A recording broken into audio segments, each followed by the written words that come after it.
Hello, everyone. Are you on break now? Hi, I'm Kara Warner. I work for People Magazine, and I have the pleasure to be your moderator today. And I'm just going to get right to it and introduce this wonderful cast. Please welcome Mr. Jon Favreau, the director. Ms. Lupita Nyong'o, the voice of Raksha. Mr. Neil Setti, Mowgli. Sir Ben Kingsley, the voice of Bagheera. Giancarlo Esposito, the voice of Aquila. And producer Brigham Taylor. I almost said Brigham Young. Thank you. Yes. Okay. So I will just start things off and then turn it over to you guys. Mr. Favreau, can you talk about why this movie at this time? Like, what convinced you to go for it right now? Well, a lot of it was the enthusiasm of Disney and specifically Alan Horn, who's really connected with this film, with the story from the Kipling stories when he was growing up, and I connected very much with the animated film when I was growing up, and so we had common ground of both having great affection for this property, and the question became, if we love it so much in those other forms, why do it now? And as he pointed out to me, he says, look, when he saw Life of Pi, he realized that the technology may have come to a point where you can actually tell the story in a different way and maybe bring some of what existed in his imagination when he was growing up visually onto the big screen. And I was very compelled with the idea of taking what can be done in visual effects now. And I was also very impressed with films like Planet of the Apes, Avatar, Life of Pi as well. And specifically what was done in Gravity, the way that they filmed the principal photography almost as though it were an element shoot for an effects piece. And it became a big puzzle. And after sleeping on that and thinking about it, I came up with a take on it, and when I came back and we all discussed it, it sounded really, really cool. And so 100 years ago was the book, 50 years ago was the animated film, and now 50 years later, it's time to update the story for our generation. I want him dead. The jungle is no longer safe. I'll return him to where he belongs.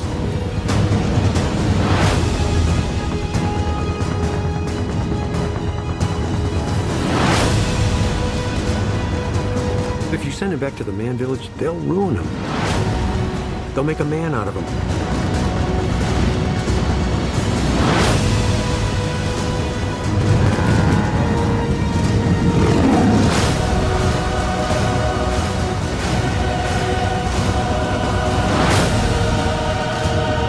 You will always be my son.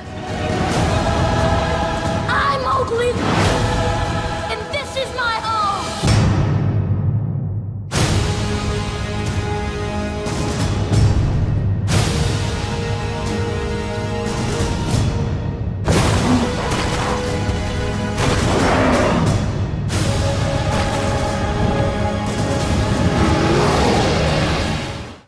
I'm just wondering if you could talk a little bit about how Jon convinced you to come on board, or sort of what you loved most about jumping in. Jon sat next to me at a party. He seated himself next to me with his benign smile and invited me to play Bagheera. And I think I said yes before you got to the end of the session. Yes, we had met on the set of Iron Man 3. Yep. And I went from being completely starstruck to being impressed until finally just feeling a lot of affection for him. Sir Ben's an incredibly generous, warm, wonderful storyteller in person, and being an actor, I got some hold days, which I'm not used to having, and we spent some time together in Miami.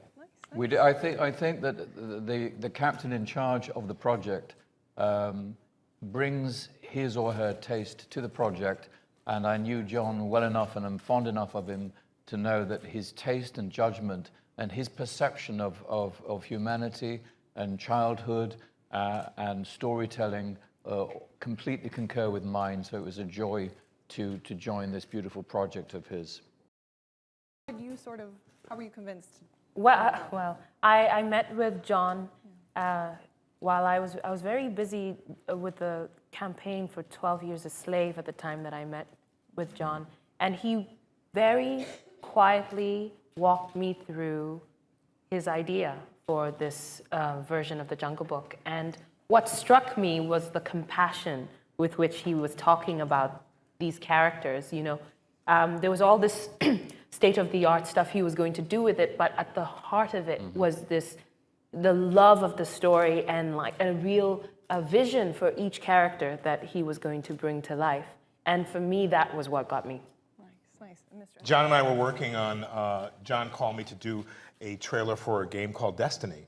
And there was a little piece in the beginning of that trailer that father was reading to his son the story of Mowgli from the book. And so we connected immediately in between takes talking about the book and the material. And I'm a Kipling lover. And it went away. And wouldn't it be cool if one day this could be a re-realized film? And John is so, as Sir Ben said, really in touch with all of his experiences, and which is really wonderful when you meet someone who is that keen and that sharp, who has not only the memory of it, but has the actual feeling for it. And so we had this wonderful conversation regarding it, and then months later, he called me and said, "Hey, guess what?" Which excited me very, very deeply. Just in my head, remembered him reading the strength of the pack is the wolf, and the strength of the wolf is the pack. And as we were developing the script for Jungle Book that I was hired for, completely years later, I think, or a year later, I remembered him reading that when we worked together, and I said, that's the guy we need for Akela, who's the one who's sort of passing the law down to the next generation of wolves. So it's very weird how these things kind of, it's hard to imagine that there's not some guiding force to the way all of things that seemingly are. Exactly, for me it's play out. synchronicitous, because for me this story came from my mother. I come from divorced parents, and I have a brother.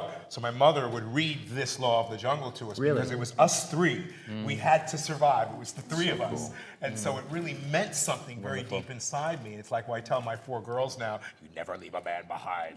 When you go to the bathroom, anywhere, you never leave anyone behind. So that plays through to my life. That became the theme. As we developed the script, that became our theme. And it all came from just drawing back to the Kipling, drawing back to this experience, hearing a wonderful performance in my head that I had heard, and then so it organically evolved into that. Nice. Last question from me before I turn it over to you guys. Neil, if you could talk about how crazy your auditions were, and then sort of those first meetings you all had. I understand Mr. Favreau sort of had you sort of work through things, and if you could just kind of talk about what that was like starting to play around with the material. It felt like it was too easy. Like that shouldn't have happened like so easily. I just auditioned once, and John really liked me. And then the first time I met Sir Ben Kingsley and Lupita, I voice recorded with Sir Ben, and I met you at D23, right, the convention, and that was a lot of fun. I got to see like my face. And what about the sort of how you orchestrated everyone meeting each other? And Well, I tried to get them to perform as much as I could together, because I didn't want, I've done animated voices before, and it tends to degrade eventually to, okay, just say it again louder. and depending on how good the filmmaker is, either they use the loudest take because it has the most energy and wakes the kids up in the audience, or they could weave together the subtlety of a performance, but it's a lot to ask of people. And I wanted this to feel like a live action film and not an animated film, and part of the key was to get a very conversational performance. And I know very much from being an actor, you rely upon your scene partner, and the energy of a scene partner modulates your energy and affects it, because we're a communal species. We mirror each other, we key off each other, there are little status relationships going on, and scenes have to build and have a shape to them, and that comes from, it's a team sport. You play it like a tennis match with the person you're in front of the camera with. Luckily, Neil came with me whenever I went to different locations, or I think Sir Ben was the first person that Neil worked with, and of course, he's a you know, a wonderful teacher and mentor and experienced thespian. And so passing good habits on to the next generation, which works so well for the relationship between the two of them on screen, and with Bill Murray as well, and then to get Bill Murray with Christopher Walken as well. So it's always trying to get combos and making sure that I had reference or capture data for the animators to work from. I'm curious for the actors to talk about surrendering themselves, their personalities, and some of their physical features into the characters they're voicing, and the relationship that an actor now has with the kind of surreal special effects that John has so expertly created with his team for this film. So starting with maybe Age Before Beauty, Sir Ben, would you like to address that? My secret to my performance, I discovered later, which is odd, but I had an intuitive feeling, grasp of something in him, and I realized much later that I actually am playing Kipling. That Bagheera is Rudyard Kipling. He's the voice of Kipling in the story.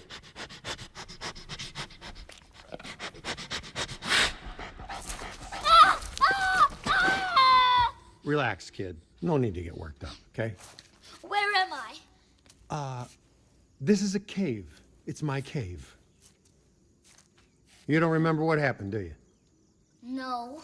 I saved your life. Yeah, I snatched you from the jaws of death, the coils of death, if you will. And lucky for you, your new favorite hero, Old Blue here, just happened to be passing by. No big deal. Just tell me this. Can you climb? Yeah. Then let's quit wasting time and get on with it. Get on with what? Payback, kid. Payback. What do you mean payback? Payback for what? My goodness, Bagheera is Kipling. So that was although I didn't recognize it, sometimes an actor's intuition is buried and you don't realize what you're mining as a source of energy until perhaps afterwards. But I'm privileged to be the voice of Kipling, a man I greatly admire and loved. And when I was in the Boy Scouts, our troop leader, no, I was in the Cubs actually, which is before the Boy Scouts, our troop leader is called Arkela. Wow.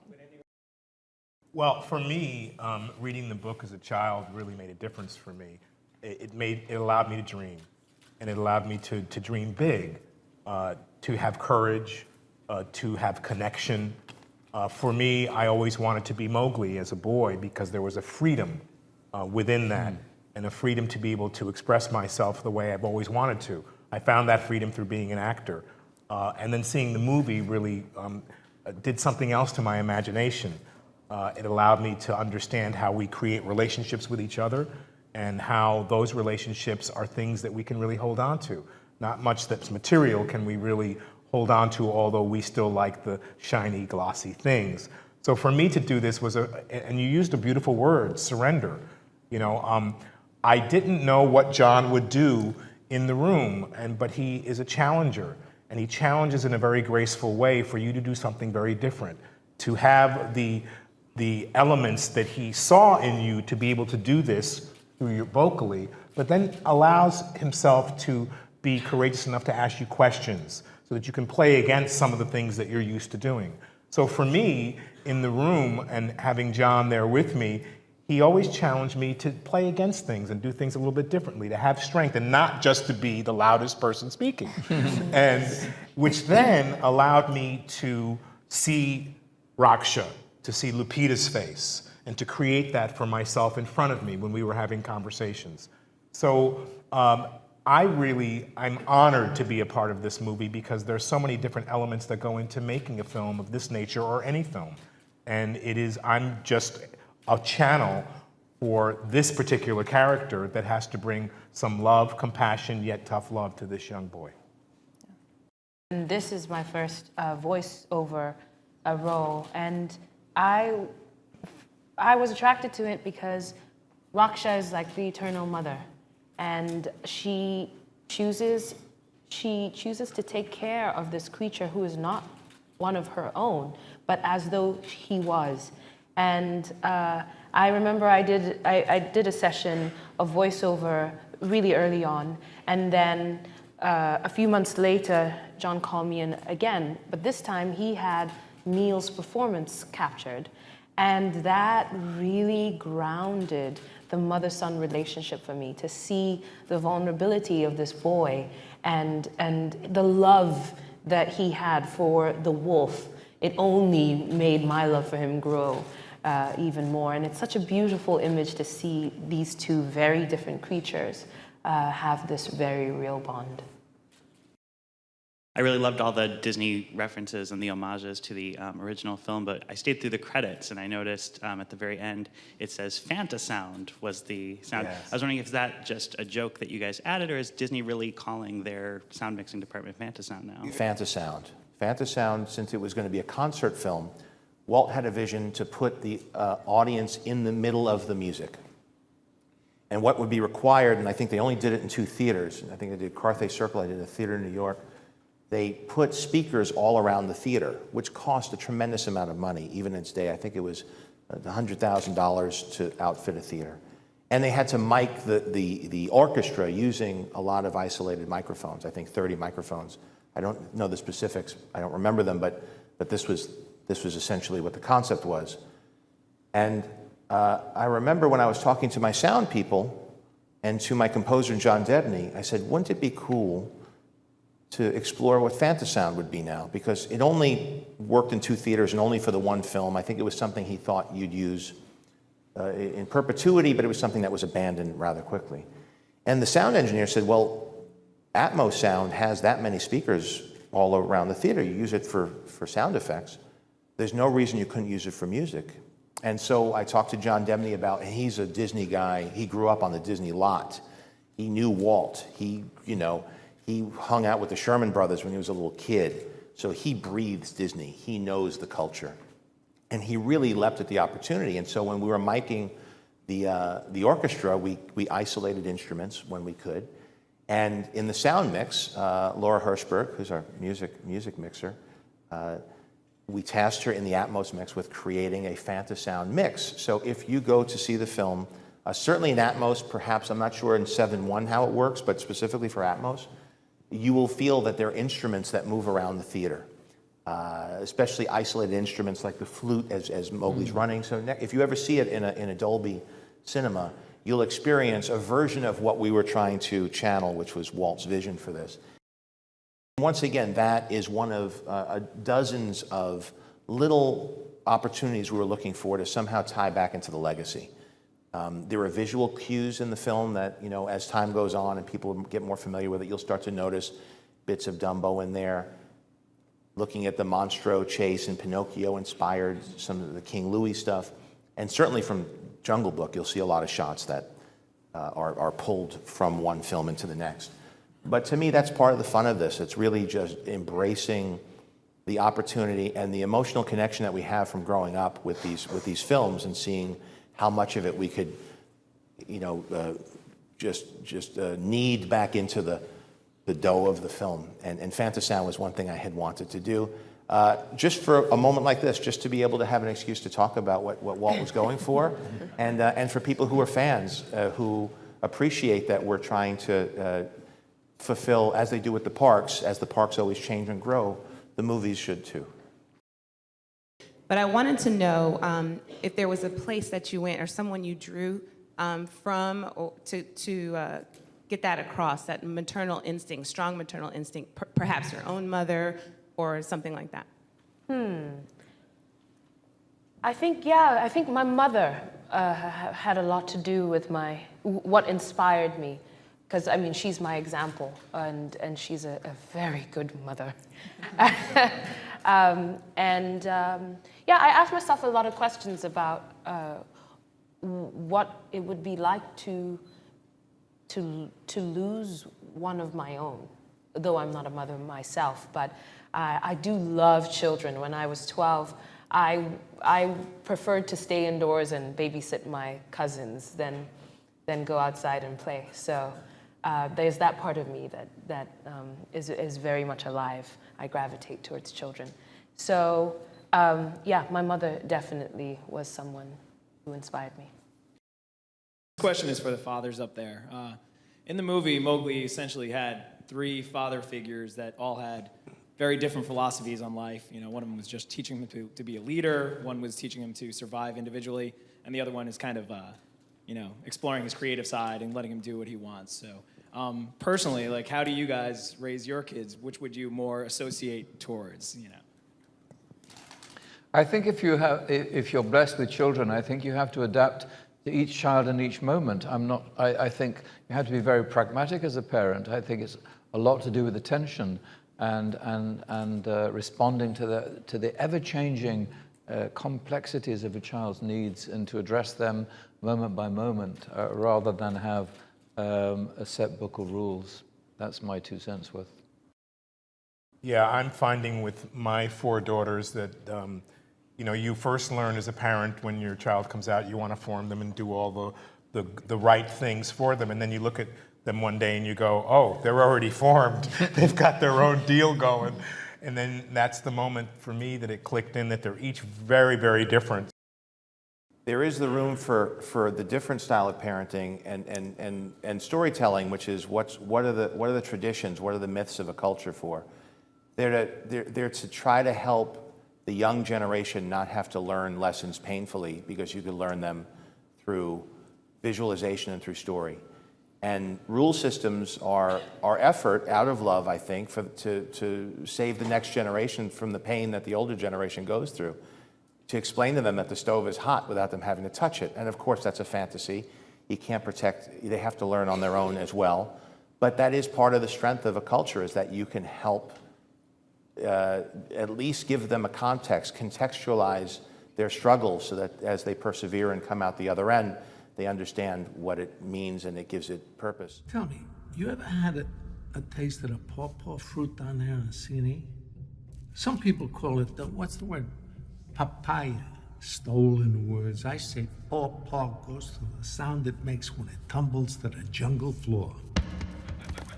Try it.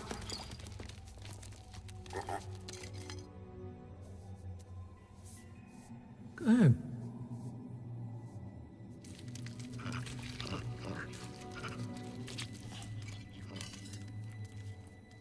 It's good. You know who I am? No. I am the king of the Badalag. Call me Louis.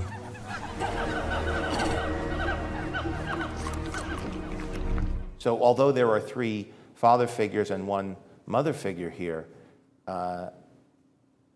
it's really a division, a deconstruction of what parents are. They have elements of all of them.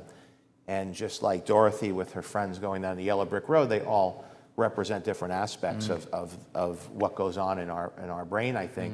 And so as a parent, sometimes I'm Bagheera, sometimes I'm Baloo, sometimes Akila, sometimes Raksha.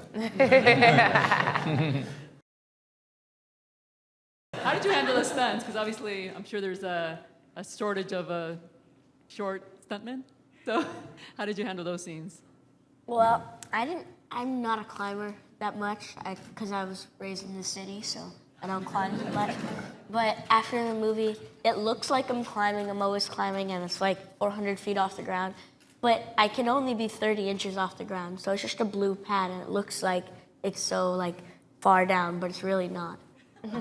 But he did. But one of the reasons we hired Neil, and one of the things he neglected to share, which was a big deal for us, was we put him through the paces with the stuntmen before we hired him to see what type of athlete he was. And Neil's actually graded a lot of sports, but and so when I would direct him, sometimes it was more like being a coach. So sometimes in a scene he was, his body posture wasn't right, and I'd say, be more poised, be a little more explosive, and we weren't getting there. And I said, do you play baseball? He's like, yeah. I said, do you ever steal a base? He's like, oh yeah. I said, pretend you're getting ready to steal second base. So when you watch him running away from the cattle in the stampede, that wonderful posture he had, he was stealing bases. I said, okay, go for it. Okay, the pitcher's looking at you. Okay, go for it, break for it. And so you get this incredible sense of focus out of him. And really, that's the trick of acting. You do it to yourself. Depending on what technique you were trained in, it's tricking yourself into believing that what you're doing is real and creating an immediate moment, especially on film, where you just need a moment of clarity. And when Neil's eyes would light up, it would light up the screen. I knew I needed someone to anchor emotionally the whole story and for you to subjectively see it through the eyes of it. And somebody who, even when he was not being busy, is somebody who's going to be compelling and somebody you relate to and enjoy watching for an hour and a half, which is a lot to ask of any actor. And so it was Neil, just the energy, you see who he is, as Giancarlo said, they are who they are, even from a young age. They kind of inherit their soul. And on top of that, just being able to keep him engaged for the 9 months we were working together to keep that immediacy and that focus on cue for when we had to film. So it's a big deal what Neil was able to do, and I think a testament to all the people, not just the people on this couch who worked with him, but also the crew, which was really like a family. Can you kind of speak to, you've produced really large movies, and this is a really big movie, but such a unique one. Can you sort of speak to? I had the wonderful experience of working for the last 20 plus years at Disney as an executive, overseeing production from that side of things, and I transitioned from that position to this film as a producer. John was very gracious to embrace me in that role, and that was also my only, most important job. The biggest job I had was to find, I think, the right filmmaker. And so we knew when Alan talked about making this title and what we could do with this title, and we all imagined what it could be, you started to figure out what kind of skill sets you needed to pull that off. You need someone who had the warmth and humanity to inject it with the charm and with the thematic quality you needed. And then you also had to have someone who knew how to master this incredibly complex thing, because we knew that there wasn't going to be a live animal on the set. There couldn't be. In fact, to portray the way Kipling had envisioned it, if perhaps even for the first time, because he was envisioning a live-action world with a child living amongst these animals. We needed someone who could do all that, and when you looked at the list, it whittled down to one guy.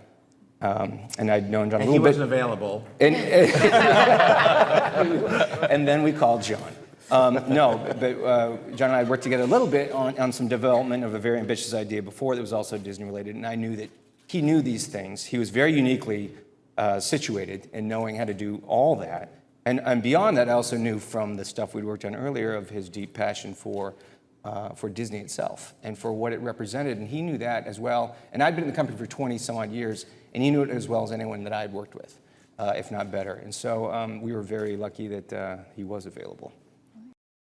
I think your love for the story shows in every frame. So going into it, what was your biggest fear? And now coming out of it and having it come to the masses, what are you most proud of or most excited for people to see? My biggest thing was not to drop the ball on the people, for the people who love this underlying property. And knowing inherently I couldn't just take the G-rated musical for children and make it photoreal. I knew we were going to have to deviate in some basic inherent ways from that, and could you still preserve the soul and the charm and the feeling of the first one while including aspects from the Kipling stories and changing it from a G-rated musical to a PG-rated adventure that would have more thrills and be more exciting and scarier at times than the original, but also maintain the heart, the humor, and the music too. And this is something that belonged to the whole culture before we decided to update it. And so so it's very exciting, and these have been a very exciting couple of days as people are seeing it for the first time, and as these thoughtful questions are coming through, as I sit in the rooms and talk to each of you, I'm starting to get the sense of how it all came together and how we did. So I think we're very grateful to all of you for taking the time to ask these thoughtful questions, to take the time to share spread the word about it, and also to the sense of relief as this is all closing out and we could kind of exhale and let it know that our job's done and now it goes out to the world.